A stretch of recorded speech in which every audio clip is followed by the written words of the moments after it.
పదవులు ఇది వస్తాయి అనుకున్నాం, ఇంకా చాలా పదవులు అవి ఉంటాయి. కాబట్టి సార్ ఇప్పుడు మంత్రి పదవులకు సంబంధించి మనం అనుకున్న ఈ సీనియర్స్కి లేదు, మరి స్పీకర్ ఎవరికి దక్కే ఛాన్స్ ఉంటుంది సార్? ఈ ఈక్వెషన్లో సీనియర్స్కి ఇచ్చే ఛాన్స్ ఉంటుందా?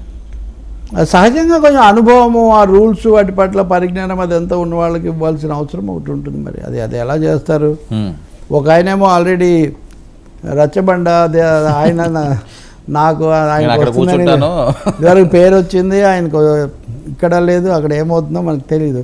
నేనే స్పెక్యులేషన్ చేయదలుచుకోలేదు. Let we not speculate. Pawan Kalyan ఎందుకంటే తీర్పు అయిపోయి ప్రభుత్వం కూడా కొలువు తీరుతుంటే ఒక 5 నిమిషం, ఒక 2 రోజులు అటు ఇటు తప్ప, ఇప్పుడు మళ్ళీ అదేదో మనకు ప్రత్యేకమైన ఆసక్తి ఉన్నట్టు. సార్ పవన్ కళ్యాణ్ గారు క్యాబినెట్ లో ఈసారి తప్పకుండా చెప్పుకోవాల్సిన ఒక వ్యక్తి పయ్యావుల కేశవ్. అవును, తెలుగుదేశం పార్టీలో ఎప్పటి నుంచో ఉన్నాడు, విధేయంగా ఉన్నాడు, డొక్క శుద్ధి ఉంది. గతసారి పిఎస్సి చైర్మన్, వాళ్ళ జిల్లాలో కూడా తెలుగుదేశం అన్ని చోట్ల ఓడిపోయినా అనంతపురం జిల్లాలో కొంచెం ఉనికి కాపాడుకుంటూ వస్తుంది. ఇప్పుడు మంత్రి అయ్యాడు. ఇప్పటి వరకు కూడా ఎప్పుడు ఆయన గెలిచినా తెలుగుదేశం ప్రతిపక్షంలో ఉండటం అది జరుగుతూ ఉండేది. మొన్న వాళ్ళ అమ్మాయి వాళ్ళ ఇంట్లో పెళ్లి రోజే చంద్రబాబును అరెస్ట్ చేయడం అదంతా ఆయన ఫోన్ చేశాడు, వెళ్దామంటే మొత్తం మనకు ఇదైపోయింది. సో కేశవ్ ఈసారి ఉండటం అనేది ఒక పెద్ద విశేషం కావడానికి. చాలా సీనియరే, కానీ ఎప్పుడు అచ్చెన్న పాత్రుడికి మొత్తం వాళ్ళ అక్కడ రామ్మోహన్ నాయుడు, ఇక్కడ ఈయన, ఇదొక combination. Sir Pavan Kalyan cabinet లో చేరడం దేనికి సంకేతం? చాలా మంది ఈయన చేరరేమో, సినిమాలు అవి ఉన్నాయి. నేను కూడా అన్నాను కదా మీతో, అంటే ఆయనే నిర్ణయం తీసుకోవాలి అని నేను చెప్పాను. దీన్ని ఎలా చూడాలి సార్? అంటే ఆయన ఈ ముద్ర వేయదలుచుకున్నాడు. ఇక్కడ దాకా తీసుకొచ్చిన తర్వాత మళ్ళీ గేమ్లో తను ఉండకుండా పోవడం సరికాదు. ఎందుకంటే ఇప్పటికే ఎక్కువ సీట్లు తీసుకోలేదు, ఉప ముఖ్యమంత్రి పదవి షరతు పెట్టలేదు.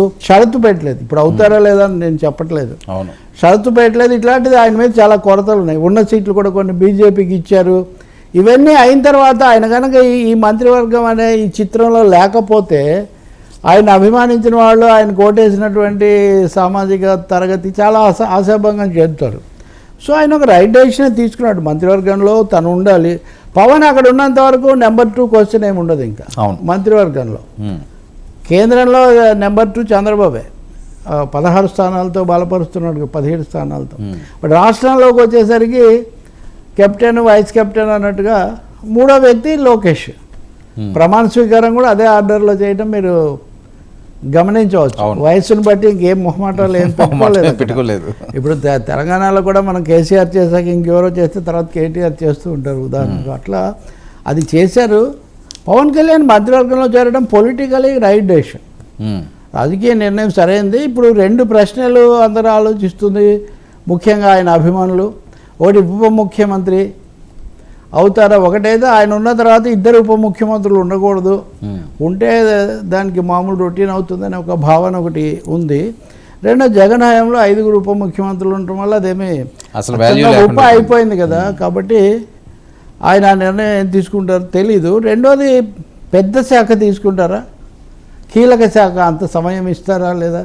ఇలాంటి ప్రశ్న నేను ఇది ఎందుకు వస్తున్నానంటే, కేరళలో గెలిచిన సురేష్ గోపి నరేంద్ర మోదీ మంత్రివర్గంలో మంత్రి అయ్యాడు. అవును, ఆయన లెఫ్ట్ వామపక్ష రాష్ట్రంలో మొదటిసారి బీజేపీకి ఒక ఎంపీ సీటు తెచ్చి అయ్యాడు.